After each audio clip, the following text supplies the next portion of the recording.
2025 and May 23rd of 2025. I'm going to hear from Ms. Kraus if there's any update. I'll hear from Ms. Marcinkowski, and then Mr. Huffman, I'll hear from you as well. So Ms. Kraus, any update as to what I've said so far? No, Your Honor. At the January 23rd hearing, we did indicate that the defendant did make a credit card payment on January 13th, but it was not, it wasn't the amount that was requested, and it wasn't done by the date requested from the prior support enforcement order. That was less. How much did he pay on the 13th? He paid $450, and then he did make an additional credit card payment and spoke with the supervisor, a friend of the court, at, I think it was like 1:13 the day of the hearing. He indicated that he left me a message, and I have not followed up with him.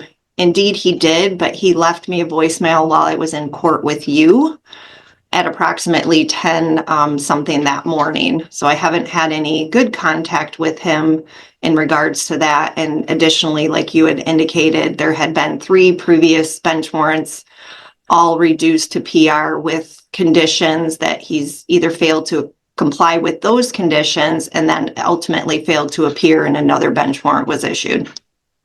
His support obligation is $536. That sum is composed of $378 for current support, $158 for overdue support, and his arrears balance is $9,377.44. All right. Ms. Marcinkowski, have you been receiving any payments recently?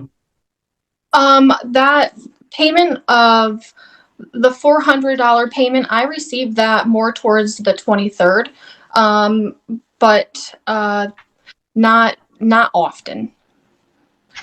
All right. Is there anything else that you want me to be aware of right now?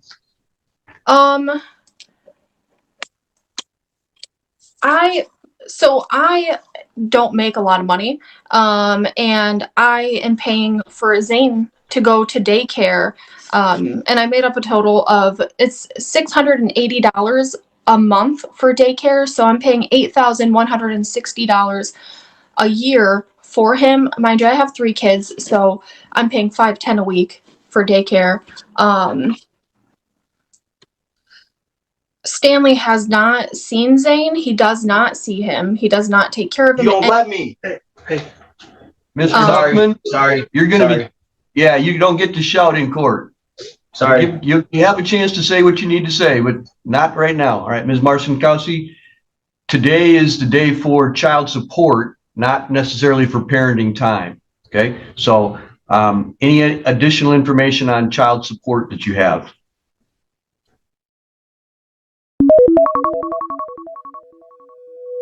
Buckle up, guys. Today we are stepping inside a courtroom where patience is running thin. In just seconds, the judge lists multiple missed court dates, and you can immediately feel the weight of repetition. October, August. This isn't a one-time mistake, it's a pattern. The tone is calm, but the message is serious. When someone repeatedly fails to appear, credibility starts collapsing fast. Before we even hear the father speak, the stakes are clear. The court has been here before. And that changes everything. Nope. All right. Have you given the information about your daycare costs to the friend of the court recently? No. All right. If you believe that that would be something that needs to be added in and decided about concerning child support, then you need to submit that information to the friend of the court with a request that they change their amount that's due, and then the referee can have a hearing on that and make a decision about whether that should be added or not. So please talk with Ms. Kraus or make that motion on your own, whichever you prefer to do. All right, Mr. Huffman, what do you have to say for yourself? I try to get a hold of her to see Zane. She says no or ignores me. Okay. Or does that face that's, hold on, just let me speak, please. I need to get this out because this has been going on for years. I'm paying so much money. Today is not about parenting time. I know I'm not talking about parenting, but I'm saying this leads up to my money situation. Kind of thing. Go ahead.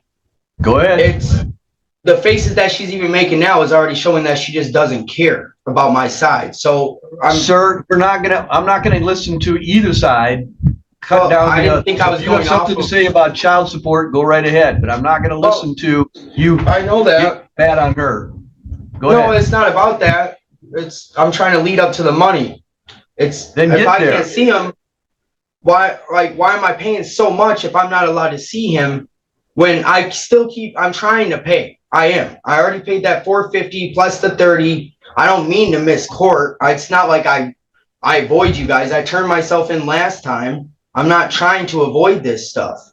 I'm trying to make the payments. It's just really hard when I'm literally on my own. I'm doing this by myself, not raising anybody is what I'm saying, but. All right, guys, now the numbers start hitting hard. We hear about partial payments, late payments, and a growing arrears balance that's nearly 5 figures. The monthly obligation is clearly stated, and it's not small. Then the mother speaks, and suddenly this isn't just about math, it's about survival. Daycare costs, weekly expenses, 3 kids to support. The financial strain becomes real and personal. This moment shifts the focus from excuses to impact. The child's needs don't pause. Bills don't wait. And neither does responsibility. My whole life has been really on my own. And it's not that easy, obviously. I know it's an adult life and you have to do what you have to do, but it's not easy. I don't have parents to fall back on. I don't have a roof to fall back on. I'm getting evicted out of that place and I can barely afford to pay that right now. And I do have a training job at KFC today at 12, and I'm trying to make it back. All the mistakes I made before was just because I was a dumb idiot, really, if I can just say it like plainly. I made a lot of dumb mistakes, and now I'm paying for it to try and catch back up. And it's hard, and I do feel bad that I haven't paid for Zane, and I feel bad that I haven't been there for him. It's not something I want. I never wanted that for my kids. And I'm sorry, Danny. All right. Thank you, Mr. Huffman.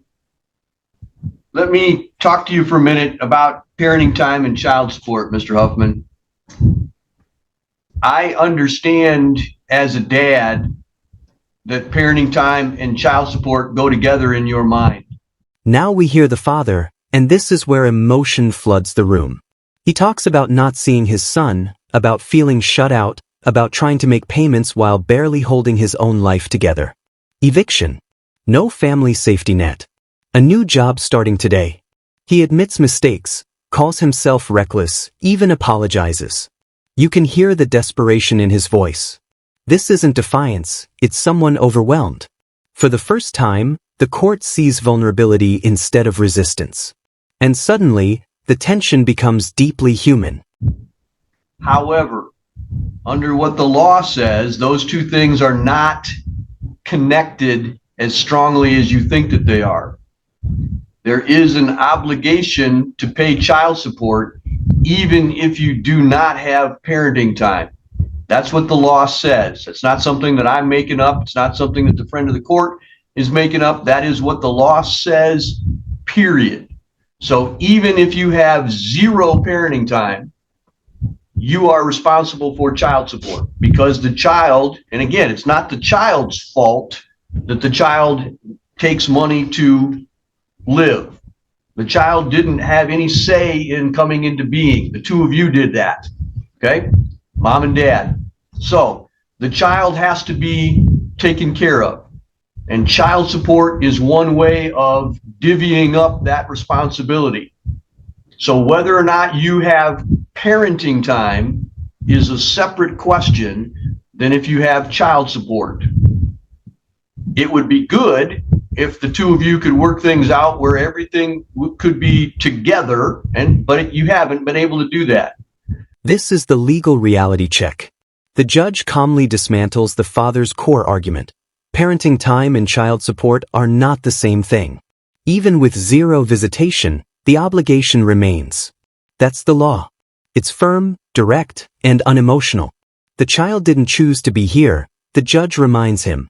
Support exists for the child's survival, not as a reward for access. This moment reframes everything. Feelings aside, the legal duty stands alone. And that clarity cuts through all emotional noise. It would be good if you could have more parenting time, but it hasn't happened yet. But the child support continues, and that's for the child. It's not for the benefit of either parent. It's for the child to live on and grow appropriately. Okay? I'm not going to tell you that this is a perfect system. It's hard.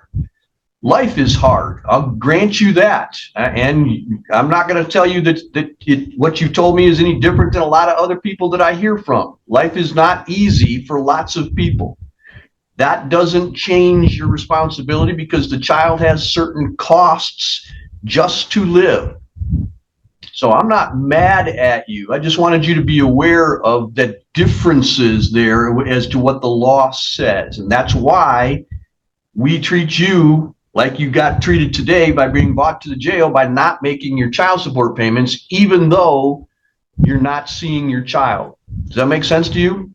Yes, Your Honor. But I know I'm not making the payment, or I wasn't making the payments, but I am making the payments now, and I am making an official effort to make those payments. Well, let's talk about that. So, all right, let's go there. You were ordered on December the 18th to make a $500 payment by January the 2nd. By your own admissions, you're short and late. Here comes the accountability breakdown. The judge walks through the missed $500 payment, the delayed compliance, and the pattern of falling short. Then the father explains about blown tires, overdue rent, and traffic tickets. Real-life problems, no doubt.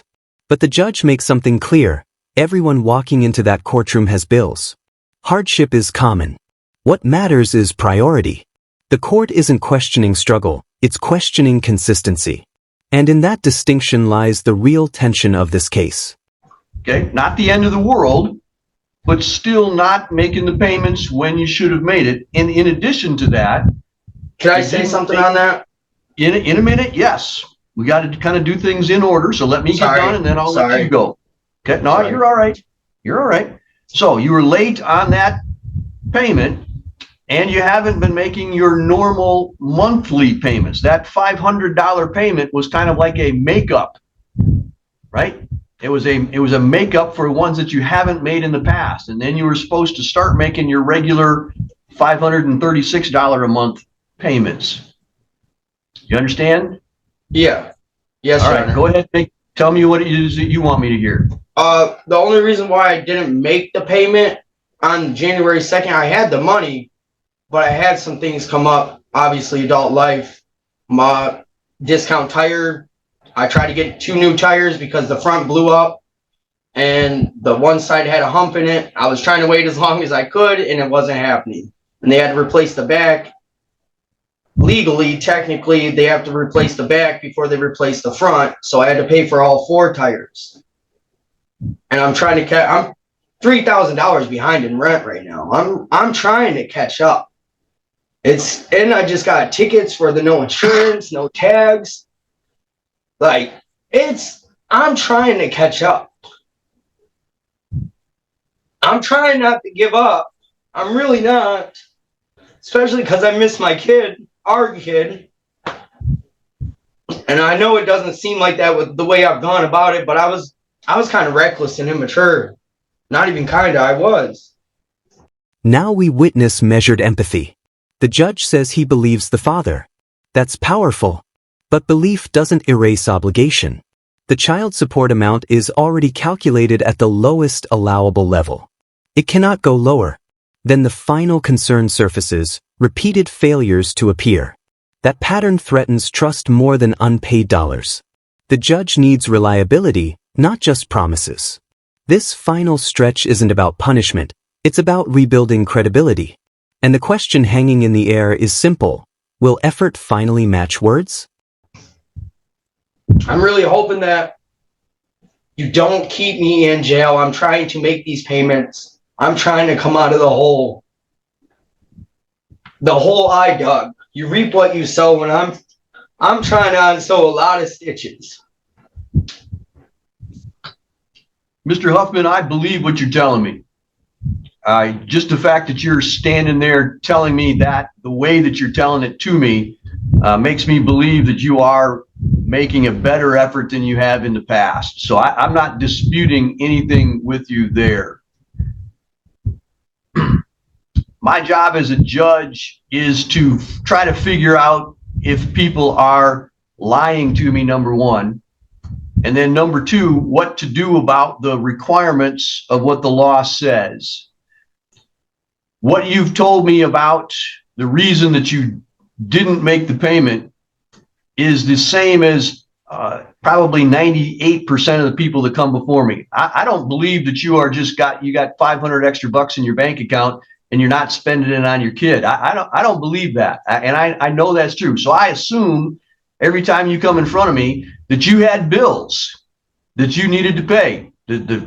Like you said, the tires of your truck blew up, the rent's due, the medical payment that you needed to do. I assume that all of those things are true, but that doesn't change the fact that your child has to eat and that there's heat and lights and medical payments and whatever else that goes into putting a child into the world in a way that the child can thrive and succeed.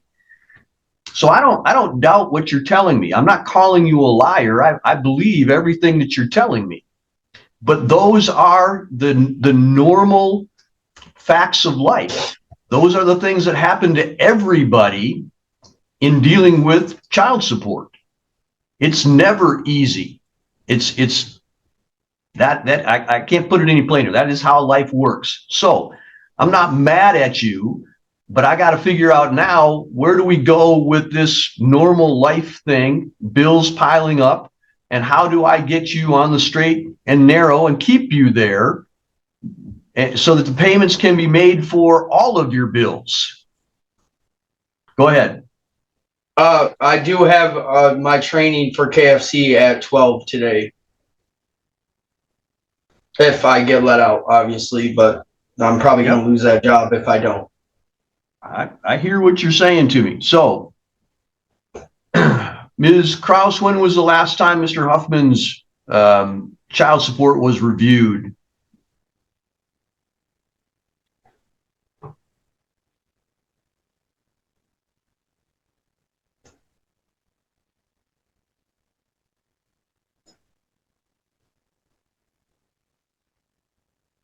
It appears that it was done in September of 2024. So relatively recently, a year and a half ago or so, a little over Correct. a year. All right. So, Mr. Huffman, you're not entitled to have an automatic review. That comes every 3 years, an automatic review to make sure that your income and the child support recommendation are the same, are consistent. I don't know, because I wasn't the judge in 2024, what your status was then. Is it significantly different now than it was in 2024 in September? Are you asking like my situation wise? Your work and income situation. It's been on since last year, September. I haven't been able to find a job really since. All right. In 2 years ago. In September of 2024. So it would have been more than a year ago. So I assume back then you were working at a minimum wage job, basically. Yeah. No, I was making decent money for a little bit of time. Not really decent money, but enough to somewhat pay rent, I guess. All right. Well, but it wasn't enough to catch up on all my other bills. Your Honor. Yes. The last calculation, I was able to pull up that information.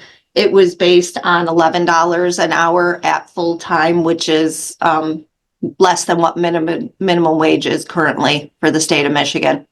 All right. So it sounds to me like you're at the appropriate level. Even if you were to get a job at KFC, they may be paying you a little bit more than minimum wage, but not a whole lot. And as Ms. Kraus has already indicated, that's where your current income level is for child support purposes, $11 an hour. Yeah, I can say that last year, 2025, my tax return, I had one job all year and all the rest of them were side jobs. And I've been trying to catch up. Like, I don't want to be a lazy person. I hate being lazy. I hate sitting at home. I want to work. But I burnt a lot of bridges, dumb and young. When we're dealing with child support issues, the child support formula assumes and presumes that you're working almost full time at least minimum wage. So even if you aren't actually doing that, we're required to use that amount of money in the formula. So I can't reduce it any lower than that. So basically what Ms. Kraus is telling me, and I'm telling you, is we're at the lowest level that it's ever going to be. Okay? Yes, Your Honor. All right. Yes. So I don't want to ask for it to be lower, to be honest. I want to be able to catch up. All right. So I need to get you out and get you working, and I need to get you making payments on a regular basis, and I need you to show up in court. So here's my last issue that I'm going to talk to you about. I told you of the previous failures to appear, October, August, and May, all in last year. That's a pretty steady, I'm not showing up in court stance. Yeah, and that makes it difficult for me to say, yeah, go out and get a job and keep making your payments. You see what I'm saying? So you talk to me about burning bridges. That's a pretty active burning bridges kind of thing. Don't show up. I know. I woke up at 9:50 that day on court and I was like,